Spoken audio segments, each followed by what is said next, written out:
Inalmahan ng ina ni Charis Pempenko na Jake Cyrus na ngayon ang librong isinulat nito. Ayon kay Raquel, wala umanong katotohanan ang mga nakasulat sa libro na ginawa ng kanyang anak. Baka daw kapag siya na ang nagkwento ay magulat umano ang publiko sa mga isisiwalat niya. Ngunit wala daw siyang planong gumawa ng libro at ikalat ang katotohanan. Dahil gusto daw ni Raquel na siya lang ang evil queen. Kahit naman daw kasi hindi siya gumawa ng libro ay alam naman umano niyang lalabas din ang katotohanan.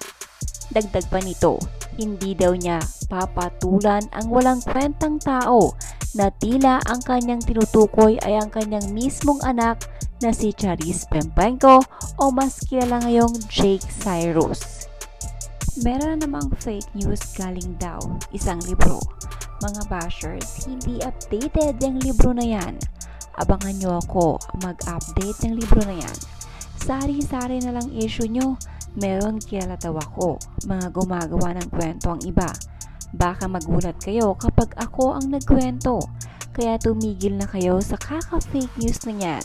Mga salot ng lipunan, nababawasan tuloy ng konti ang ganda ko. Konti lang naman.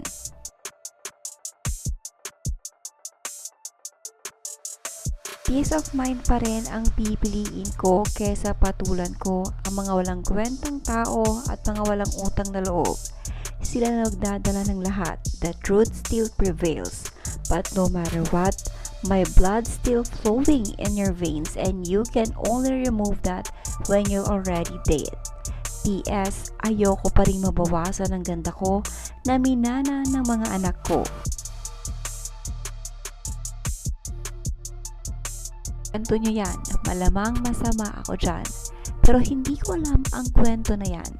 Sanay na akong tawaging masama. Kung yan ba ikakasaya nyo, tanggap ko na ang pangalan kong Evil Queen. Basta ako, alam ko ang sarili kong kwento, pero di ko na isa sa libro dahil ayoko na may masama at madagdagan pa ang mga evil. Dapat ako lang ang nagmamay-ari ng crown. Sige lang kahit ano ibato nyo basta hindi nakakabawas na kagandahan ko. Wala pa rin akong pake. Andyan ka sa kinalalagyan mo dahil sa evil queen na to. Dahil sa masamang ina na to. Kahit ilang libro pa ilabas, hindi na may babalik ang ikaw na mismo ang sumira. Sige pa, magalit pa kayo hanggang atakihin kayo.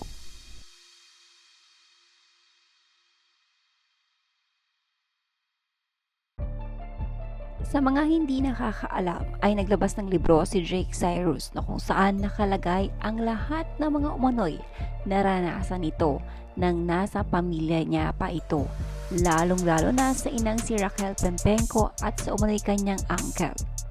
Bahagi ng nakasulat sa libro ay di umano'y hindi niya alam na malaki pala ang kanyang kinikita sa mga talent fee niya. Nalaman na lamang daw niya ito ng ang kanyang accountant na ang kanyang makausap sa unang pagkakataon. Dagdag pa nito ay di umano'y nabili ng mga properties at mga sasakyan ang kanyang ina at hindi ipinapangalan sa kanya. Kapag gusto din umano niyang gamitin ang sasakyan ay kinakailangan pa niyang magpaalam sa kanyang ina at minsan pa nga daw hindi siya pinapahiram ni Raquel Pempenko. At ang mas matinding naging revelasyon ni Jake ay ang umano'y naranasan niya sa kanyang uncle noong 6 na taong gulang pa lamang siya. Ayon kay Jake, inabuso siya ng kanyang uncle at nung nagsabi na din umano siya sa kanyang ina ay hindi ito naniwala. Sa halip ay nagalit pa nga umano si Raquel sa kanyang paninira umano sa uncle niya. When you're a celebrity, people expect to find new deck in designer clothes all the time. Imagine how I felt as an adult who should be able to handle my own money. I met my accountant for the first time and learned that when I went on tour, I could earn up to $600,000. When I sang at private events, I could get up to $300,000. Endorsements in the States earned me up to $1 million. At one point, my net worth was $16 million. I'm not worth $16 million anymore, but I assure you, I am richer than Therese. She only knew how much she was worth, but she never actually got to touch or enjoy her earnings.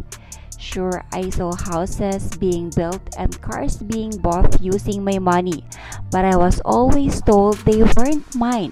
If I needed to use one of our cars, I had to ask permission from my mother. Sometimes she would refuse my request. It's only now that I finally know what it's like to have a house. I was 6 years old when an uncle began sexually abusing me. The first time it happened, I was playing in the living room while he drew. He looked up from the sketches he was making and called me over. "Come here, I'll draw you," he said.